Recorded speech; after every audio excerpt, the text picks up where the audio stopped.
activer les notifications en cliquant sur la petite cloche pour être informé de la sortie des nouvelles vidéos. Bonjour à tous! Avant de commencer ma vidéo du jour, je tiens à vous informer que vous pouvez retrouver toutes mes vidéos et des explications qui vont avec sur mon site internet lamaitressedansmoncartable.fr. Le lien s'affiche ici, ou ici, je ne sais pas encore, dans la vidéo. Et donc, vous pouvez, quand vous allez sur mon site internet, du coup, vous avez des liens vers les vidéos de YouTube, mais vous avez aussi des explications écrites, tapées, si ça vous aide de les lire plutôt que de les entendre. On apprend tous de façon différente, ça peut être bien. Donc, n'hésitez pas à vous rendre sur mon site internet. Aujourd'hui, la vidéo du jour porte sur la technique opératoire de la multiplication. Alors, on va commencer simple, on va commencer par la technique opératoire par un nombre de un seul chiffre. Pourquoi technique opératoire? Parce que quand on apprend la multiplication, il y a plusieurs choses à savoir. Tout d'abord, il faut savoir ces tables de multiplication, mais il faut aussi savoir comment poser une multiplication et savoir à quoi ça sert de faire une multiplication. Alors, pour faire vite, là, dans cette vidéo, on va pas apprendre les tables, on fera d'autres vidéos pour ça. À quoi ça sert une multiplication? Ça, les loulous, à partir du CE2, vous devez bien le savoir. Ça sert à éviter de refaire plusieurs fois la même addition. Une addition réitérée que l'on renouvelle à chaque fois. Et aujourd'hui, on se concentre sur, d'accord, c'est bien gentil, mais une fois que je sais que je dois faire une multiplication, comment je fais? Alors, ou vous connaissez vos tables de multiplication, et la vidéo, c'est facile, ou vous savez pas trop, il faudra aller voir les vidéos pour apprendre les tables. Et si vous ne connaissez pas vos tables, ça ne vous empêche pas de savoir ça, parce que pour savoir ça, vous avez le droit d'avoir vos tables avec vous pour vous aider pour les résultats dont vous n'êtes pas très sûr. Mais sachez les loulous que savoir ces tables, c'est essentiel pour gagner du temps, et parce qu'au moins, quand vous les connaissez, c'est pour toute la vie, et que vous vous trompez beaucoup moins si c'est dans votre tête que si c'est sur le papier, parce que des fois, vous sautez une ligne, et du coup, vous vous trompez quand même. Bon, allez, on part positif, on dit que vous savez vos tables, et on y va pour un exemple. Alors, pour poser une multiplication, la première chose à penser et à faire très attention, c'est que l'on doit écrire ces deux nombres de façon correcte. Le premier nombre que l'on doit écrire, c'est facile, on peut l'écrire où on veut. J'y vais, on commence.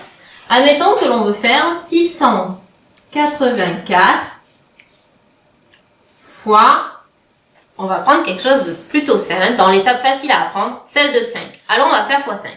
Et vous voyez que c'est là qu'arrive toute la difficulté, parce que pour poser cette multiplication comme il faut que je sache à quel endroit je vais écrire mon 5.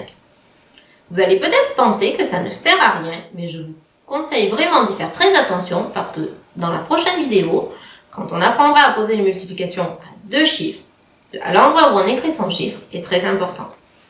Alors, donc 5, c'est un nombre d'unités, il n'a pas de dizaines, donc je dois écrire mon 5 dans la case des unités.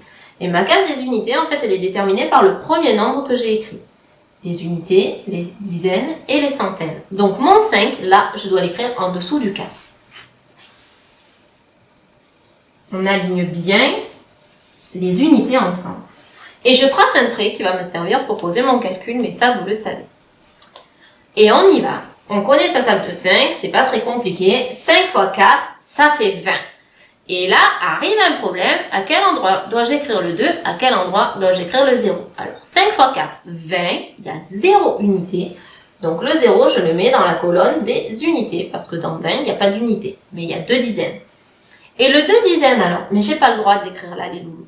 C'est là que ça commence à se compliquer. Donc, je dois mettre une retenue. Mais, toujours pareil, dans l'objectif d'apprendre plus tard quelque chose de plus difficile, la retenue, je ne vais pas l'écrire au-dessus comme pour l'addition. Non, parce qu'après, je pourrais me tromper à la leçon suivante. Donc, je prends dès le début les bonnes habitudes.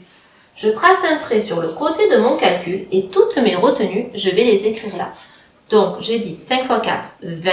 Je pose le 0 et je retiens 2. Et je le mets là, mon 2, pour y penser. Et je passe à la colonne d'après. 5 fois 8. Alors, les loulous, 5 fois 8... ça fait 40. Et oui, mais il faut penser au 2 de la retenue.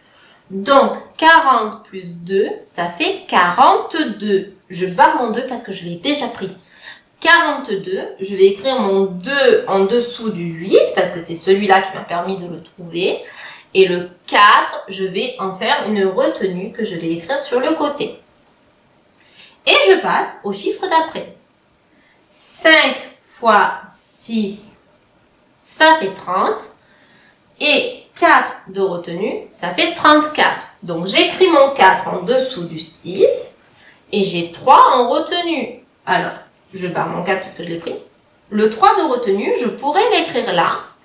Mais comme après le 6, il n'y a plus de chiffres, ben 5 fois rien du tout, ça va faire rien du tout. Donc le 3, en fait, il va forcément venir là. Donc j'écris mon 34 tout entier parce que le 6, c'est le dernier chiffre que j'ai dans mon nombre d'en haut. J'essaye de vous le refaire en couleur par-dessus pour vous remontrer bien. On y va?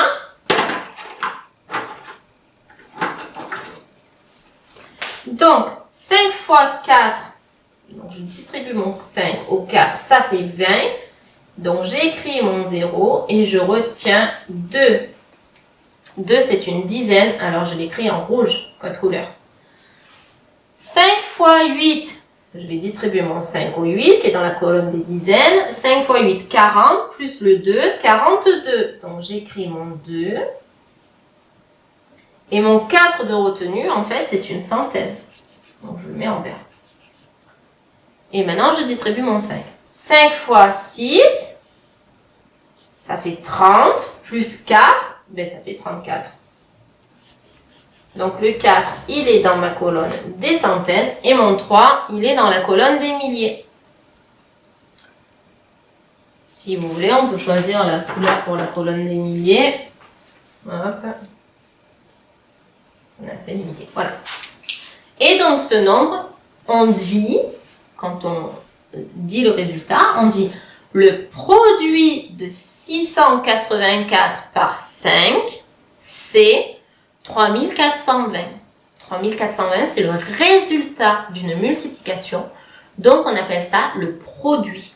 Donc, quand dans un exercice, on vous dit calcule le produit, ça veut dire calcule le résultat de la multiplication qu'on te propose dans l'exercice. Voilà les loulous, j'espère que ça vous aide. N'hésitez pas à revoir la vidéo plusieurs fois si vous avez des doutes. Si le doute consiste juste sur la table de multiplication, alors il faudra regarder d'autres vidéos. Mais surtout, entraînez-vous bien pour la technique opératoire. C'est super important parce que bientôt on va faire une beaucoup plus difficile. Et je sais que, pour l'avoir vécu, que si on maîtrise bien celle-là, la suivante est beaucoup plus facile. Mais il faut être sûr de l'endroit où j'écris mes retenues et à quel moment je les réintègre dans mon calcul. C'est pour ça que le code couleur, je pense, peut vous aider. Voilà, je vous souhaite une bonne journée et je vous dis à bientôt pour une nouvelle vidéo de La maîtresse dans mon cartable. Ciao, ciao!